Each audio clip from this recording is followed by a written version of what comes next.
ಇವತ್ತು ಆಧ್ಯಾತ್ಮಿಕ ರೂಪುರೇಷೆಗಳು ಹ್ಮ್,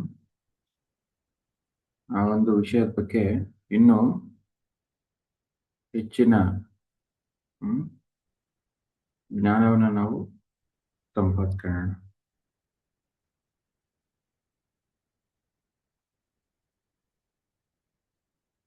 ಸ್ಪಿರಿಚುಯಾಲಿಟಿ ನಲ್ಲಿ ಇನ್ನೊಂದು ಮುಖ್ಯವಾದದ್ದು ಏನಂದ್ರೆ ಎನರ್ಜಿ, ಶಕ್ತಿ.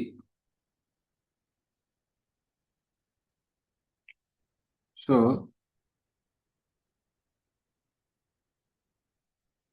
ನಾವು ಪ್ರತಿದಿನ ಧ್ಯಾನ ಮಾಡಿ ಮಾಡಿ ಮಾಡಿ ಆ ಶಕ್ತಿಯನ್ನ ಹೆಚ್ಚು ಮಾಡ್ಕೊಂತ ಇರ್ತೀವಿ.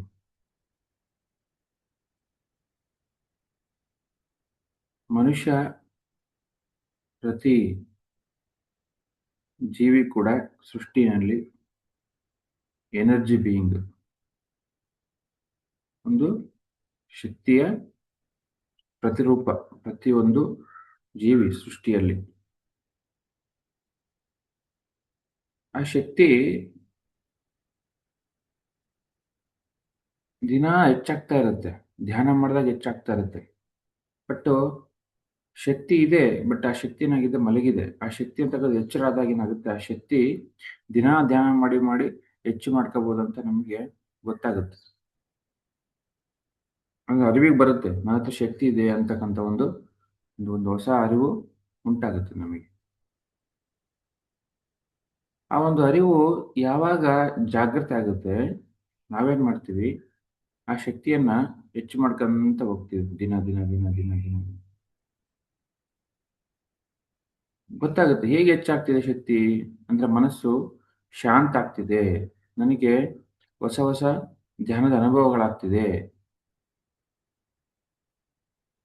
ನಮ್ಮ ಗುರುಗಳು ಈ ಒಂದು ವಿಷಯದ ಬಗ್ಗೆ ಏನ್ ಹೇಳಿದ್ದಾರೆ ಅಂದ್ರೆ, ದಿನ ದಿನ ಹೊಸ ಹೊಸ ಅನುಭವಗಳಾಗ್ತಿದೆ ಧ್ಯಾನದಲ್ಲಿ. ಫಸ್ಟ್ ಏನು, ನಾಡಿ ಮಂಡಲ ಶುದ್ಧ ಆಯ್ತು ಅಂದ್ರೆ ಎಥರಿಕ್ ಬಾಡಿ ಶುದ್ಧ ಆಗಿ ಏನಾಯ್ತು, ಅಲ್ಲಿ ಇರ್ತಕ್ಕಂಥ ಎಲ್ಲ ರೋಗಗಳು ಅದು ಫಿಸಿಕಲ್ ಬಾಡಿನಲ್ಲಿ ಇರ್ತಕ್ಕಂಥ, ಆಕ್ಚುಲಿ ಫಿಸಿಕಲ್ ಬಾಡಿನಲ್ಲಿ ರೋಗಗಳು ಇಲ್ಲ. ರೋಗಗಳೆಲ್ಲ ಇರೋದೆಲ್ಲ ಎಥರಿಕ್ ಬಾಡಿನಲ್ಲಿ. ಭೌತಿಕ ಶರೀರ ಕಾಣಿಸ್ತಿದೆ, ಹಂಗಾಗಿ ನನ್ನ ದೇಹದಲ್ಲಿ ಈ ರೋಗ ಇದೆ, ಆ ರೋಗ ಇದೆ ಅಂತ ಹೇಳ್ತಾರೆ. ಡಾಕ್ಟರ್ಸ್ಗೆ ಗೊತ್ತಿಲ್ಲ. ಅವನೇನ್ ಮಾಡ್ತಿದ್ದಾನೆ, ಈ ಅಲೋಪತಿಕ್ ಮೆಡಿಸಿನ್ ಇಂದ ಫಿಸಿಕಲ್ ಬಾಡಿಗೆ ಸಿಂಪ್ಟಮ್ಸ್ ಕಂಟ್ರೋಲ್ ಮಾಡ್ತಿದ್ದಾನೆ.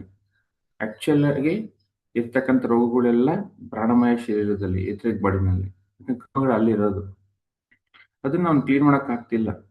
ಸೊ ಯಾವಾಗ ಧ್ಯಾನ ಮಾಡ್ತೀವಿ, ಆವಾಗ ನಮಗೆ ಆ ಎಥರಿಕ್ ಬಾಡಿ ಅಂತಕ್ಕಂಥದ್ದು ಕ್ಲೀನ್ ಆಗ್ತಾ ಬರುತ್ತೆ. ಇರತಕ್ಕಂಥ ರೋಗಗಳೆಲ್ಲ ಕ್ಲೀನ್ ಆಗ್ತಾ ಬರ್ತವೆ ಶಕ್ತಿಯಿಂದ. ಆ ಶಕ್ತಿ ಹರಿಯುತ್ತೆ. ಫಸ್ಟ್ ಏನಾಯ್ತು, ಆ ಫಿಸಿಕಲ್ ಆ ಒಂದು ಎಥರಿಕ್ ಬಾಡಿ ಕ್ಲೀನ್ ಆಯ್ತು. ನೆಕ್ಸ್ಟ್ ಮುಂದೋಗ್ತಾ ಹೋಗ್ತಾ ಹೊಸ ಹೊಸ ಆ ಒಂದು ಅತೀಂದ್ರಿಯ ಶಕ್ತಿಗಳು, ಎಕ್ಸ್ಟ್ರಾ ಸೆನ್ಸರಿ ಪರ್ಸೆಪ್ಷನ್ಸ್ ಅಂತೀವಿ, ಆ ಥರ ಅನುಭವಗಳು ಒಂದೊಂದೊಂದೊಂದು ಪ್ರಾರಂಭ ಆಗ್ತಾ ಬರ್ತವೆ. ಏನು, ಮೂರನೇ ಕಣ್ಣಿನ ಒಂದು ಅನುಭವ ಆಗುತ್ತೆ, ಆಸ್ಟ್ರಲ್ ಬಾಡಿ ಅನುಭವ ಆಗುತ್ತೆ. ಅಂದ್ರೆ ಎನರ್ಜಿ ಏನಾಗ್ತಿದೆ, ಎನ್ಹಾನ್ಸ್ ಆಗ್ತಿದೆ, ಹೆಚ್ಚಾಗ್ತಿದೆ ಎನರ್ಜಿ ದಿನದಿನಕ್ಕೂ ದಿನದಿನಕ್ಕೂ. ಆ ಅನುಭವಗಳು ಒಂದೊಂದೊಂದು ಪ್ರಾರಂಭ ಆಗ್ತವೆ, ಅದ್ಭುತವಾಗಿರ್ತವೆ. ಒಂದೊಂದು ಅನುಭವನ ಅದ್ಭುತವಾಗಿರ್ತವೆ. ಏನೋ ವಿಷನ್ಸ್ ನೋಡ್ತೀವಿ, ಏನೋ ಪಾಸ್ಟ್ ಲೈಫ್ ನೋಡ್ತೀವಿ. ಆ ನಮ್ಗಿರ್ತಕ್ಕಂಥ ಈ ಫಿಸಿಕಲ್ ವರ್ಲ್ಡ್ ಅಲ್ಲಿ ಅಥವಾ ಈ ಒಂದು ಜನ್ಮದಲ್ಲಿ ರಿಲೇಷನ್ಸು ಏನ್ ಯಾರು ಯಾರ್ಯಾರು ನನ್ನ ಪೂರ್ವ ಜನ್ಮದಲ್ಲಿ ಇದ್ರು, ಆ ರಿಲೇಷನ್ಸ್ ಏನ್ ಕಾರಣ ಅಂದ್ರೆ ಮೂರನೇ ಕಣ್ಣಿನ ಅನುಭವಗಳು ಪ್ರಾರಂಭ ಆಗ್ತವೆ ಆ ಶಕ್ತಿಯಿಂದ. ಅಂದ್ರೆ ಎನರ್ಜಿ ನೋಡಿ, ಆ ಎನರ್ಜಿ ಏನ್ ಮಾಡುತ್ತೆ, ಹೊಸ ಹೊಸ ಹೊಸ ಹೊಸ ಲಾಭಗಳು ತರ್ತಾ ಹೋಗುತ್ತೆ. ಹಾಗಾಗಿ ಫಸ್ಟಿಗೆ ಏನಾಯ್ತು, ನಮಗೆ ಅರಿವಿಗೆ ಬಂತು, ಶಕ್ತಿ ಇದೆ ನನ್ನಲ್ಲಿ, ಶಕ್ತಿ ಇದೆ ಅಂತ ಗೊತ್ತಾಯ್ತು ಫಸ್ಟ್. ಆ ಶಕ್ತಿ ಇರ್ತಕ್ಕಂಥದ್ದು ಏನಾಯ್ತು, ಆ ಲಾಭಗಳ ಒಂದು ರೂಪಗಳಲ್ಲಿ ನಮಗೆ ಗೊತ್ತಾಗುತ್ತೆ. ಆ ಶಕ್ತಿಯ ಒಂದು ಆ ಬೆನಿಫಿಟ್ಸ್ ಎಲ್ಲ ಆ ಲಾಭಗಳ ರೂಪದಲ್ಲಿ ಕಾಣ್ತಾ ಹೋಗ್ತವೆ ಒಂದೊಂದು. ಆ ಒಂದು ಆರೋಗ್ಯ ಸರಿಯಾಗುತ್ತೆ. ಆ ಆ ಒಂದು ಮೂರನೇ ಕಣ್ಣಿನ ಅನುಭವ, ಆಸ್ಟ್ರಲ್ ಬಾಡಿ ಅನುಭವ, ಟೆಲಿಪತಿ ಅನುಭವ, ಅಂದ್ರೆ ಈ ತರ ಅನುಭವಗಳು ಬರ್ತಾ ಹೋಗ್ತವೆ. ನಾವು ಅನ್ಕೊಂಡಿದ್ದೆಲ್ಲ ನೆರವೇರ್ತಾ ಇರುತ್ತೆ ನೋಡಿ. ಇದು ಕೂಡ ಇಂಪಾರ್ಟೆಂಟೇ. ಅಂದ್ರೆ ಸಣ್ಣ ಕೋರಿಕೆಗಳು ಆ ಒಂದು ಮ್ಯಾನಿಫೆಸ್ಟ್ ಆಗ್ತಾ ಇರ್ತವೆ. ಆ ಒಂದು ಸೃಷ್ಟಿ ಆಗ್ತಾ ಇರ್ತವೆ. ಅವಾಗ ಗೊತ್ತಾಗುತ್ತೆ ಹೇಗಪ್ಪ ಸೃಷ್ಟಿ ಆಯ್ತು ಅಂದ್ರೆ ನಮ್ಮ ಆಲೋಚನೆಗಳಿಂದ ಸೃಷ್ಟಿ ಆಯ್ತು. ಅಂದ್ರೆ ಆ ಶಕ್ತಿಯ ಒಂದು ಲಾಭಗಳು ಎಲ್ಲ ಫಸ್ಟ್ ಶಕ್ತಿ ಏನಂತ ಇದೆ ಅಂತ ಗೊತ್ತಾಯ್ತು. ಆ ಶಕ್ತಿಯ ಲಾಭಗಳು ಕೂಡ ನಮಗೆ ಕಾಣ್ತಾ ಬಂದವು ಜೀವನದಲ್ಲಿ. ಅದೇ ಆಗದು. ಸೊ ಹಂಗಾಗಿ ಈ ಶಕ್ತಿಯನ್ನ ಪ್ರತಿಯೊಬ್ಬರು ಕೂಡ ಜಾಗೃತಿ ಮಾಡ್ಕೋಬೇಕು. ಪ್ರತಿ ಸಲ ಏನ್ ಹೇಳ್ತಾರಂದ್ರೆ ಪ್ರತಿಯೊಬ್ಬರು ಕೂಡ ಇದ್ದು ಇಲ್ದಂಗಿದ್ದಾರೆ. ರಾಜ ಅವನು. ಅವನು ಭಿಕ್ಷುಕನ್ ತರ ಇದ್ದಾನೆ. ಅಲ್ಲ ಅದು. ಆ ಅದಕ್ಕೆ ಜ್ಞಾನ ಬೇಕು. ಜ್ಞಾನ ಬೇಕಂದ್ರೆ ಧ್ಯಾನ ಬೇಕು. Fundamental step. ಪ್ರತಿಯೊಬ್ಬರು ಧ್ಯಾನಕ್ಕೆ ಬರಲೇಬೇಕು. ಅವಾಗ ಅವರು ಆ ಒಂದು ಜ್ಞಾನವನ್ನು ವಿಕಾಸ ಮಾಡ್ಕೊಂತಾರೆ. ಆ ಲಾಭಗಳನ್ನ ಪಡಿತಾರೆ. ಸೊ ಈ ಲಾಭಗಳನ್ನ ಪಡಿಬೇಕಂದ್ರೆ ಫಸ್ಟ್ ಅರಿವು ಬರ್ಬೇಕು. ಏನು? ನನ್ನಲ್ಲಿ ಶಕ್ತಿ ಇದೆ. ನಾನು ಶಕ್ತಿಯ ಪ್ರತಿರೂಪ. ಆ ಶಕ್ತಿ ಅಂತಕ್ಕಂಥದ್ದು ನನ್ನೊಳಗೆ ನಾನು ಹೋದಾಗೆ ಬರೋದು. ಫಸ್ಟ್ ಏನು ಧ್ಯಾನಕ್ಕೆ ಬರೋಕ್ಕಿಂತ ಮುಂಚೆ ಊಟ ಮಾಡಿದ್ರೇನೆ, ನಿದ್ದೆ ಮಾಡಿದ್ರೇನೆ ಶಕ್ತಿ ಅನ್ಕೊಂಡಿದ್ದ. ಅದು ಅಲ್ಲೇ ಅಲ್ಲ. ಅವನು ಅನ್ಕೊಂಡಿದ್ದು ಏನೂ ಮಾಡಕ್ಕಾಗ್ತಿರ್ಲಿಲ್ಲ. ಮಾಡಕ್ಕೇ ಆಲೋಚನೆ. ಡೈಲಮ್ಮ. ಅದು ಮಾಡ್ಬೇಕಾ? ಇದು ಮಾಡ್ಬೇಕಾ? ಹೇಗ್ ಮಾಡ್ಬೇಕು? ಏನೂ ಗೊತ್ತಿಲ್ಲ. ಧ್ಯಾನಕ್ಕೆ ಬಂದ್ಮೇಲೆ ಏನ್ ಮಾಡ್ಬೇಕು? ಹೇಗ್ ಮಾಡ್ಬೇಕು? ಕೆಲ್ಸಗಳನ್ನ ಒಂದೊಂದೊಂದೊಂದು ಗೊತ್ತಾಗ್ತಾ ಹೋಗ್ತವೆ. ನೆಕ್ಸ್ಟ್ ಏನಂದ್ರೆ ಆ ಕೋರಿಕೆಗಳು ನೆರವೇರ್ತಾ ಹೋಗ್ತವೆ ಅನ್ಕೊಂಡಿದ್ವಲ್ಲ. ಅದನ್ನೇ ಸಂಕಲ್ಪ ಶಕ್ತಿ ಅಂತೀವಿ ನಾವು. ಆ ಆ ಶಕ್ತಿಯ ಒಂದು ಲಾಭ ನೋಡಿ. ಫಸ್ಟ್ ಏನು ಫಿಸಿಕಲ್ ಬಾಡಿ ಸರಿ ಆಯ್ತು. ನೆಕ್ಸ್ಟ್ ಏನು ಆಧ್ಯಾತ್ಮಿಕ ಅನುಭವಗಳು ಆದವು. ನೆಕ್ಸ್ಟ್ ಆ ಸಂಕಲ್ಪಕ್ಕೆ ಶಕ್ತಿ ಬಂತು. ಅನ್ಕೊಂಡಿದ್ದು ನೆರವೇರ್ತಾ ಹೋಗುತ್ತೆ.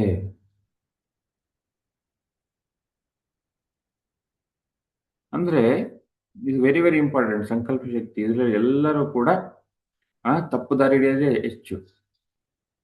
ಇಲ್ಲಿ ಭ್ರಮೆಯಲ್ಲಿ ಬೀಳೋದೇ ಹೆಚ್ಚು. ಸಂಕಲ್ಪ ಶಕ್ತಿ ಅಂದ್ರೇನು?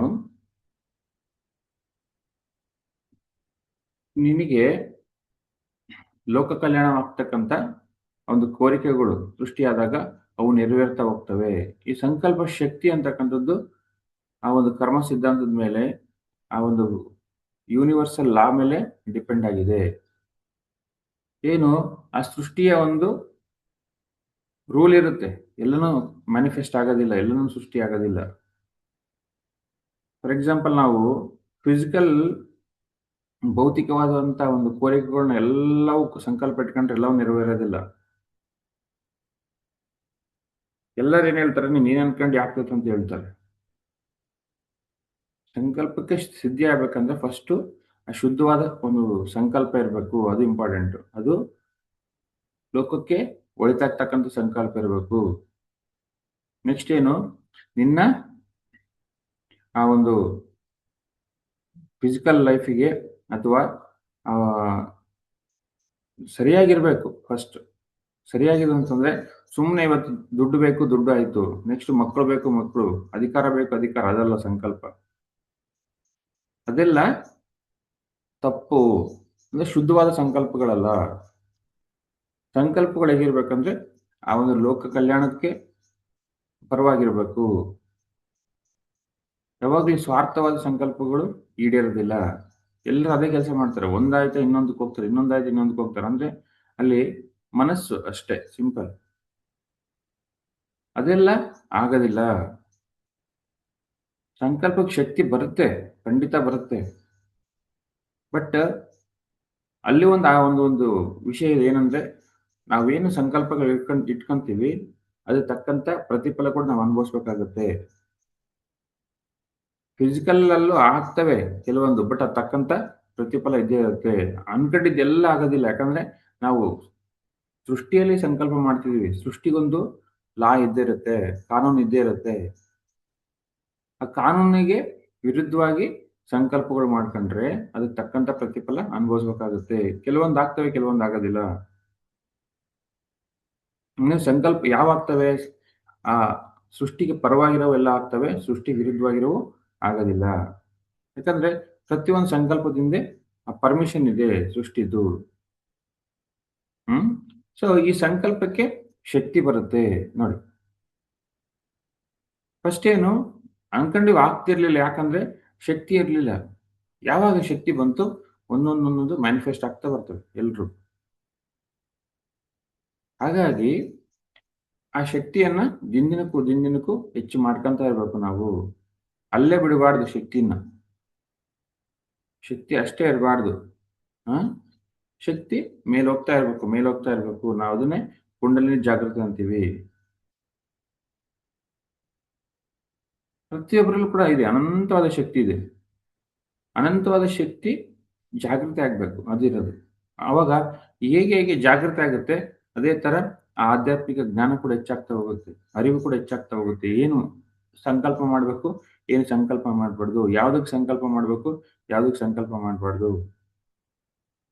ಈ ಸಂಕಲ್ಪ ಶಕ್ತಿಗೆ ನಾವು ಸೇತ್ ಬುಕ್ಸ್ ಓದಿದ್ರೆ ಗೊತ್ತಾಗುತ್ತೆ.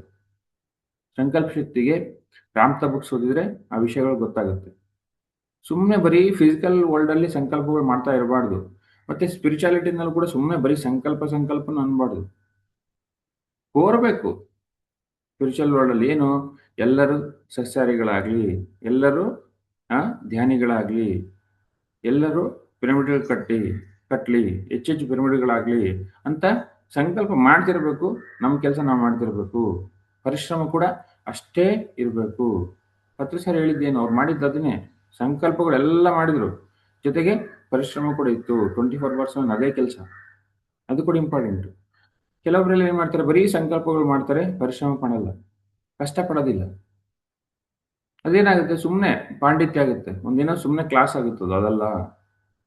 ಸಂಕಲ್ಪಗಳಿಗೆ ತಕ್ಕಂಗ ಪರಿಶ್ರಮ ಕೂಡ ಬೇಕು. ಹೇಗೆ ಒಬ್ಬ ಸ್ಟೂಡೆಂಟು ನನಗೆ ಔಟ್ ಆಫ್ ಮಾರ್ಕ್ಸ್ ಬರ್ಬೇಕಂತಾನೆ ಎಕ್ಸಾಮಲ್ಲಿ, ಅದೇ ಔಟ್ ಆಫ್ ಮಾರ್ಕ್ಸ್ ಬರ್ಬೇಕಂತ ಸಂಕಲ್ಪ ಮಾಡ್ತಾನೆ, ಜೊತೆಗೆ ಅದು ತಕ್ಕಂತ ಪರಿಶ್ರಮ ಪಡ್ತಾನೆ ನೋಡಿ. ಅದು ಇಂಪಾರ್ಟೆಂಟ್. ಅದು ಸರಿಯಾದ ಸಂಕಲ್ಪಗಳು, ಅದು ಸರಿಯಾದ ಮಾರ್ಗ. ಸಂಕಲ್ಪಕ್ಕೆ ಲಾಜಿಕ್ ಇದೆ ಅಲ್ಲಿ. ನೀವು ಏನ್ ಬೇಕಾದ್ರೂ ಸೃಷ್ಟಿ ಮಾಡ್ಕೋಬಹುದು ಪ್ರಕೃತಿಯಲ್ಲಿ. ಎಲ್ಲದಕ್ಕೂ ತಟಸ್ಥ ಅನ್ನುತ್ತೆ ಪ್ರಕೃತಿ, ಎಲ್ಲದಕ್ಕೂ ತಟಸ್ಥ ಅನ್ನುತ್ತೆ. ಯಾವುದೂ ಇಲ್ಲ ಅನ್ನೋದಿಲ್ಲ, ಎಲ್ಲದಕ್ಕೂ ತಟಸ್ಥ. ಬಟ್ ನಿನಗೆ ಆ ಕಾನ್ಸಿಕ್ವೆನ್ಸಸ್ನ ಫೇಸ್ ಮಾಡಂಗಿರ್ಬೇಕು, ಏನೇ ಬರಲಿ. ಸೊ ಆ ಕಾನ್ಸಿಕ್ವೆನ್ಸಸ್ ನೀನೇ ಅನುಭವಿಸ್ಬೇಕು. ಮತ್ತೆ ಬರ್ತಕ್ಕಂಥ ಆ ಒಂದು ಏನು ಆ ಸಂಕಲ್ಪಕ್ಕೆ ನಿನಗೇನು ಅದರ ಒಂದು ಕಷ್ಟಗಳು, ನಷ್ಟಗಳು ಅಥವಾ ಏನೇ ಬರಲಿ ಆ ಸಂಕಲ್ಪಕ್ಕೆ, ಅದನ್ನೆಲ್ಲ ಕೂಡ ಫೇಸ್ ಮಾಡಕ್ ರೆಡಿ ಇರಬೇಕು. ಅದು ಇಂಪಾರ್ಟೆಂಟ್. ನಾನು ಫೇಸ್ ಮಾಡಕ್ ರೆಡಿ ಇಲ್ಲ ಅಂತಂದ್ರೆ ಯಾರು ಒಪ್ಪೋದಿಲ್ಲ, ಮಾಡಲೇಬೇಕು. ಯಾಕಂದ್ರೆ ನೀನೇ ಸಂಕಲ್ಪ ಮಾಡಿದೀಯ, ಬೇರೆ ದಾರಿ ಇಲ್ಲ. ಹಾಗಾಗಿ ಸಂಕಲ್ಪಗಳು ಮಾಡೋಕ್ಕಿಂತ ಮುಂಚೆ ಸಂಪೂರ್ಣ ಜ್ಞಾನ ಇರಬೇಕು. ಅದು ಸಂಪೂರ್ಣ ಜ್ಞಾನ ಇದ್ದಾಗ ಏನಾಗುತ್ತೆ, ನಾವು ಏನು ಸಂಕಲ್ಪ ಮಾಡಬೇಕು, ಏನು ಮಾಡಬಾರ್ದು ಅಂತ ಗೊತ್ತಾಗುತ್ತೆ. ಈ ಸ್ಪಿರಿಚುವಲ್ ಒಂದು ಆ ರೂಪರೇಷೆಗಳಲ್ಲಿ ಆ ಶಕ್ತಿ ಇದೆ, ಸಂಕಲ್ಪದ ಶಕ್ತಿ ತಕ್ಕಂಗೆ ನಿನ್ನ ಮ್ಯಾನಿಫೆಸ್ಟೇಷನ್ ಆಗ್ತಾನೆ ಇರುತ್ತೆ ಯಾವಾಗಲೂ. ಹಾಗಾಗಿ ಫಿಸಿಕಲ್ ಲೈಫಿಗೆ ಹೆಚ್ಚಾಗಿ ನಾವು ಕೋರಬಾರ್ದು. ಮಿನಿಮಮ್ ಆರೋಗ್ಯ ಬೇಕು ನನಗೆ ಜೀವನಕ್ಕೆ ಒಂದು ಇಷ್ಟು ದುಡ್ಡು ಬೇಕು ಅಥವಾ ಒಂದಿನ ಕೆಲಸ ಬೇಕಂತ ಕೋರ್ಬೇಕು ಹೊರತು ಕೋರ್ತಾನೇ ಇರಬಾರ್ದು ಫಿಸಿಕಲ್ ಲೈಫಲ್ಲಿ. ನಾವು ಮುಂದೆ ಹೋಗ್ತಾ ಹೋಗ್ತಾ ಹೋಗ್ತಾ ಸ್ಪಿರಿಚುಯಾಲಿಟಿನಲ್ಲಿ ಯಾವಾಗ ಸೇವೆಗೆ ಬರ್ತೀವಿ, ಫಿಸಿಕಲ್ ಲೈಫಲ್ಲಿ ಏನು ಕೋರೋದಿಲ್ಲ ನಾವು.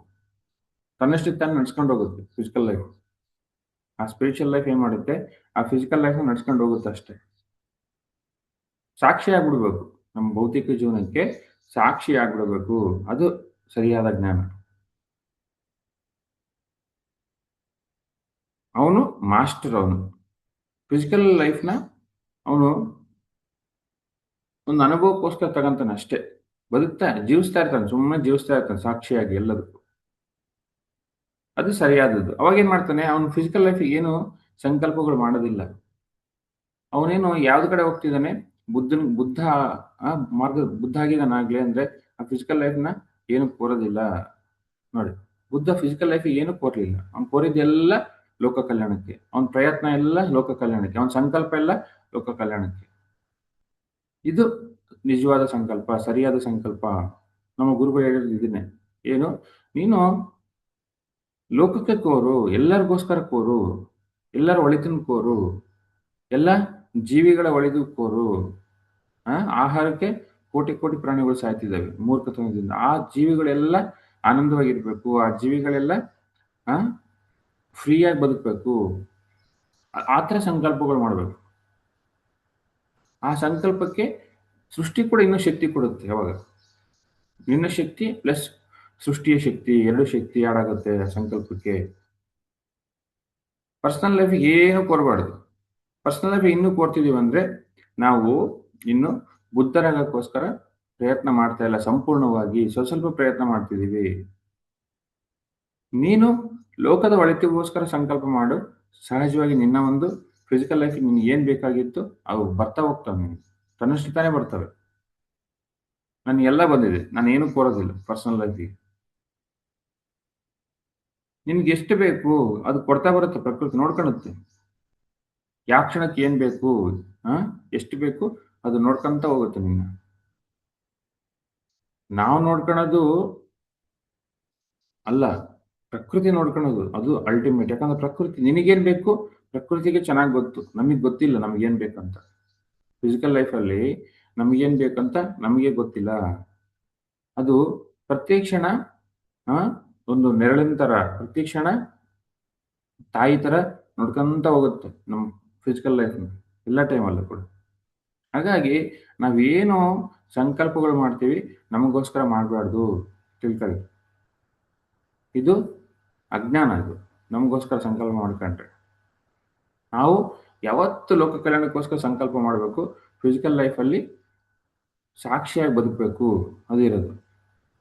ಎಲ್ಲ ಕಷ್ಟಗಳಿಗೆ ನಷ್ಟಗಳಿಗೆ ಏನೇ ಇರಲಿ ಫಿಸಿಕಲ್ ಲೈಫಲ್ಲಿ ಸಾಕ್ಷಿಯಾಗಿ ಬದುಕಬೇಕು. ಶ್ರದ್ಧೆಯಿಂದ ಕಷ್ಟಪಟ್ಟು ದುಡಿಬೇಕು, ಕಷ್ಟಪಟ್ಟು ಬದುಕಬೇಕು. ಅದು ಇರೋದು. ಎಲ್ಲನೂ ಫೇಸ್ ಮಾಡಬೇಕು, ಎಲ್ಲನೂ ಒಪ್ಕೋಬೇಕು. ನೋಡಿ, ಅದು ಜ್ಞಾನ, ಅದು ಮಾಸ್ಟರ್ ಅಂದ್ರೆ ಅದು ಬುದ್ಧನ ಲಕ್ಷಣ. ಮತ್ತೆ ಸರ್ ಹೇಳಿರೋದು ಇದನ್ನೇ. ಸಂಕಲ್ಪ ಮಾಡು. ಯಾರಿಗೋಸ್ಕರ ಮಾಡು? ಎಲ್ಲರಿಗೋಸ್ಕರ ಮಾಡು ಸಂಕಲ್ಪ. ನೋಡಿ,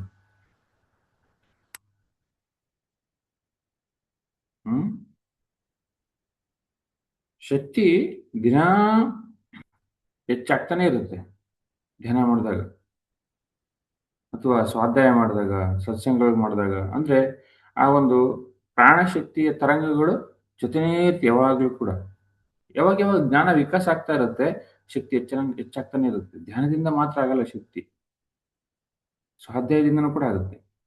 ಜೊತೆಗೆ ಸತ್ಸಂಗಗಳಿಂದ ಕೂಡ ಆಗುತ್ತೆ. ಅಂದ್ರೆ ನಿನ್ನ ಬುದ್ಧಿಯ ವಿಕಾಸ ಆಗ್ತಾ ಇರುತ್ತೆ. ಜೊತೆ ಬುದ್ಧಿಯ ವಿಕಾಸ ಯಾವಾಗ ಆಗುತ್ತೆ, ಶಕ್ತಿ ಕೂಡ ಹೆಚ್ಚಾಗ್ತಾ ಇರುತ್ತೆ. ನೋಡಿ, ಸೊ ಇದಾಗಬೇಕು, ಪ್ರತಿಯೊಬ್ಬರಿಗೂ ಆಗಬೇಕು. ಹಾಗಾಗಿ ಆ ಒಂದು ಸರೌಂಡಿಂಗ್ ಅಲ್ಲೇ ಇರ್ಬೇಕು ಯಾವಾಗಲೂ ಕೂಡ. ಒಂದ್ಸರಿ ಟೇಸ್ಟ್ ಸಿಕ್ಕರೆ ಪ್ರತಿಯೊಬ್ಬರು ಆ ಸರೌಂಡಿಂಗ್ ಅಲ್ಲೇ ಇರ್ತಾರೆ, ಆ ಸರ್ಕಲ್ ಅಲ್ಲೇ ಇರ್ತಾರೆ ಯಾವಾಗಲೂ. ಅದು ಇರೋದು. ಅದಕ್ಕೆ ಫಸ್ಟ್ ಧ್ಯಾನ, ಫಸ್ಟ್ ಸ್ಟೆಪ್ ಧ್ಯಾನ. ಯಾವಾಗ ಧ್ಯಾನ ಪ್ರಾರಂಭ ಆಗುತ್ತೆ ಅದ್ರ ಲಾಭಗಳು ಕಾಣ್ತವೆ. ನಾವೇನ್ ಮಾಡ್ತೀವಿ, ಇನ್ನೂ ಬೇಕಂತೀವಿ. ಇನ್ನೂ ಲಾಭಗಳು ಬೇಕು, ಇನ್ನೂ ಜ್ಞಾನ ಬೇಕು, ಇನ್ನೂ ಆನಂದ ಬೇಕು. ನೋಡಿ, ಶಕ್ತಿಯ ಲಾಭಗಳು ಇವೆಲ್ಲ. ನೆಕ್ಸ್ಟ್ ಏನು? ಬುದ್ಧ ಆಗೋದು. ಏನು ಬುದ್ಧ ಅಂದ್ರೆ ಎಲ್ರಿಗೂ ಧ್ಯಾನ ಬೇಕು, ಎಲ್ರಿಗೂ ಸಸ್ಯಾಹಾರದ ಒಂದು ಮಹತ್ವ ತಿಳಿಸ್ಬೇಕು, ಎಲ್ಲಾ ಜೀವಿಗಳು ಆನಂದವಾಗಿರ್ಬೇಕು, ಪ್ರತಿ ಜೀವಿ ಕೂಡ ಫ್ರೀಯಾಗಿ ಸ್ವಚ್ಛಂದವಾಗಿ ಬದುಕಬೇಕು ಭೂಮಿ ಮೇಲೆ. ನೋಡಿ, ಇದು ಬುದ್ಧನ ಕೋರಿಕೆಗಳು, ಇದು ಬುದ್ಧನ ಸಂಕಲ್ಪ. ಪರ್ಸನಲ್ ಲೈಫ್ ಏನು ಕೇಳೋದಿಲ್ಲ, ಕೇಳೋದೆಲ್ಲ ಲೋಕಕ್ಕೋಸ್ಕರ. ಸೊ ಹಾಗಾಗಿ ಶಕ್ತಿ ಇದೆ, ಜೊತೆಗೆ ಆ ಶಕ್ತಿಯಿಂದ ಆಧ್ಯಾತ್ಮಿಕ ಲಾಭಗಳಾಗುತ್ತವೆ. ಸಂಕಲ್ಪ ಮಾಡ್ತೀಯಾ? ಸಂಕಲ್ಪ ಶುದ್ಧವಾದ ಸಂಕಲ್ಪಗಳು, ಅದು ಇರೋದು. ಬೇಡದಿರ ಸಂಕಲ್ಪ ಮಾಡಿದ್ರೆ ಅದು ತಕ್ಕಂತ ಕಾನ್ಸಿಕ್ವೆನ್ಸಸ್ ನೀನು ಅನುಭವಿಸ್ಲೇಬೇಕು. ಹಾಗಾಗಿ ಫಿಸಿಕಲ್ ಲೈಫಿಗೆ ಏನು ಕೋರಬಾರ್ದು. ಅದು ಜ್ಞಾನನೇ ಅಲ್ಲ. ಪ್ರಕೃತಿ ನೋಡ್ಕೊಂತ ಹೋಗುತ್ತೆ, ಖಂಡಿತ ನೋಡ್ಕೊಂತ ಹೋಗುತ್ತೆ. ನಾನು ಹೇಳ್ದಲ್ವ ನಮಗೇನು ಬೇಕು ಅದು ಪ್ರಕೃತಿಗೆ ಚೆನ್ನಾಗಿ ಗೊತ್ತು. ಆ ಯೂನಿವರ್ಸಿಗೆ ಗೊತ್ತು ಏನು ಬೇಕಂತ. ಯಾಕಂದ್ರೆ ಯೂನಿವರ್ಸಿಂದ ನಾವು ಬಂದಿದ್ದೀವಿ. ನಮ್ಮ ಭೂಮಿ ಮೇಲೆ ಪರ್ಪಸ್ ಏನು, ಪ್ಲಾನ್ ಏನು, ನಾವು ಮರ್ತೋಗ್ತೀವಿ ಬಂದಾಗ. ಬಟ್ ಆ ಪ್ರಕೃತಿ ಯಾವಾಗ್ಲೂ, ಆ ಯೂನಿವರ್ಸ್ ಯಾವಾಗ್ಲೂ, ನಿನ್ನ ಗುರು ಯಾವಾಗ್ಲೂ ಆ ಒಂದು ಪರ್ಪಸ್‌ನ, ಆ ಪ್ಲಾನ್‌ನ ಮುಂದೆ ಕರ್ಕೊಂಡು ಹೋಗ್ತಾ ಇರ್ತಾರೆ ನಮ್ನ. ನಿನ್ನ ಒಂದು ಪೂರ್ಣಾತ್ಮ. ಅದನ್ನ ಅದ್ ಅದನ್ನ ಆ ಒಂದು ಪ್ಲಾನು, ಪರ್ಪಸ್ ಜೊತೆ ಅವ್ರು ನಮ್ಮನ್ನ ಕರ್ಕೊಂಡು ಹೋಗ್ತಾನೆ ಇರ್ತಾರೆ ಯಾವಾಗ್ಲೂ. ಅವ್ರಿಗೇ ಗೊತ್ತು ಸಂಪೂರ್ಣವಾಗಿ.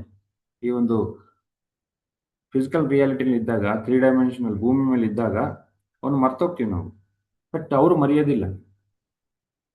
ಹಾಗಾಗಿ ಅವ್ರಿಗೆ ಸರಿಯಾಗಿ ಗೊತ್ತು. ನಮಗೇನ್ ಕೊಡ್ಬೇಕು, ನಮಗೇನ್ ಬೇಕಂತ ಅವ್ರಿಗೆ ಗೊತ್ತು. ಹಾಗಾಗಿ ನಾವೇನ್ ಕೋರ್ಬೇಕು, ಬೇರೆಯವ್ರಿಗೋಸ್ಕರ, ಪರರಿಗೋಸ್ಕರ ಕೋರ್ಬೇಕು. ಅದಿರೋದು.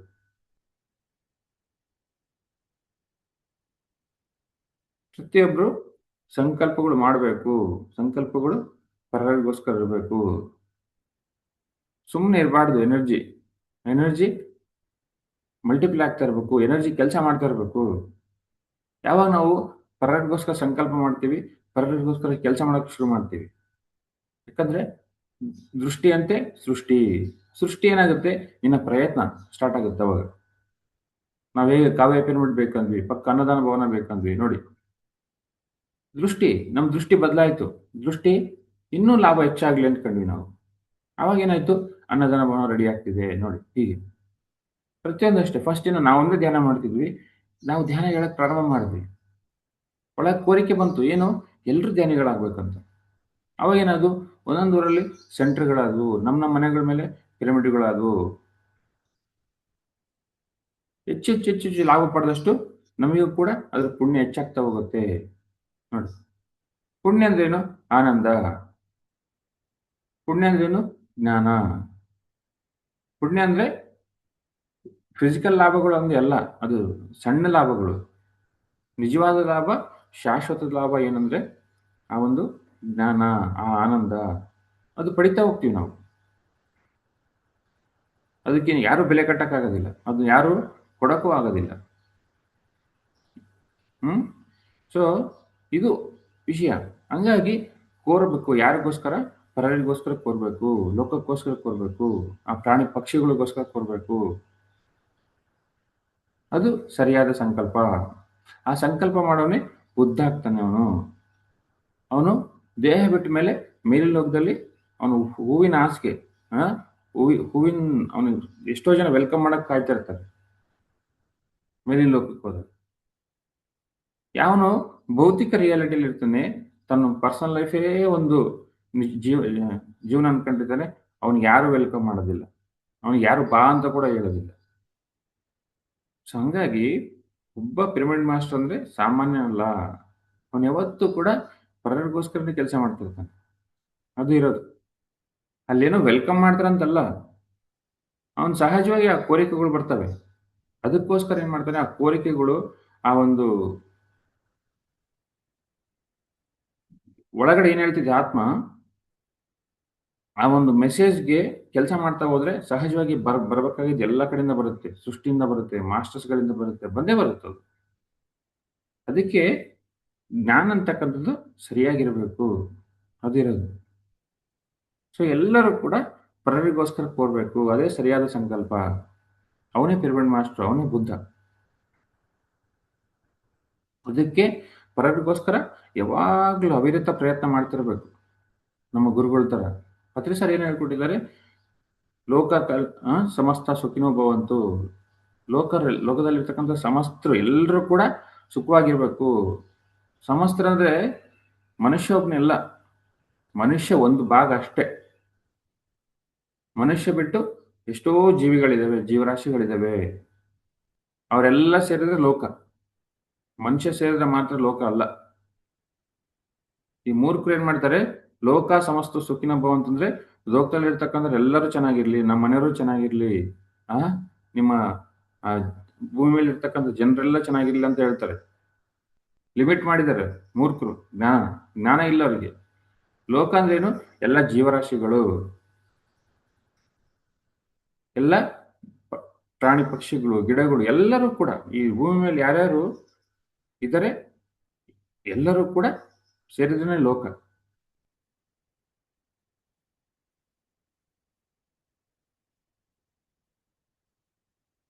ಸೊ ಹಾಗಾಗಿ ನಾವು ಲೋಕಕ್ಕೋಸ್ಕರ ಸಂಕಲ್ಪ ಮಾಡಬೇಕು. ಸಂಕಲ್ಪ ಶಕ್ತಿ ಬಳಸ್ಬೇಕು. ಪ್ರತಿಯೊಬ್ಬರಿಗೂ ಕೂಡ ಶಕ್ತಿ ಇದೆ. ಆ ಶಕ್ತಿ ಬರೀ ಧ್ಯಾನದ ಲಾಭಕ್ಕೋಸ್ಕರ ಅಲ್ಲ. ಧ್ಯಾನದ ಲಾಭಕ್ಕೋಸ್ಕರ ನೀನು ಶಕ್ತಿನ ಬಳಸ್ಕಂತೀಯ ಅಂತಂದ್ರೆ ಇನ್ನು ನೀನು ಹರಿಯಂತ ಸ್ಟೇಜಲ್ಲಿ ಇದೆಯಾ ಅಷ್ಟೇ. ನೀನು ಬುದ್ಧ ಆಗ್ಬೇಕು. ಬುದ್ಧ ಏನ್ ಮಾಡ್ತಾನೆ? ತಿರುಗಾಡ್ತಾನೆ. ಬೇರೆಯವ್ರಿಗೋಸ್ಕರ ಪ್ರಯತ್ನ ಮಾಡ್ತಿರ್ತಾನೆ. ತನಗೋಸ್ಕರ ಏನೋ ಕೇಳೋದಿಲ್ಲ ಅವನು, ಪರರಿಗೋಸ್ಕರ.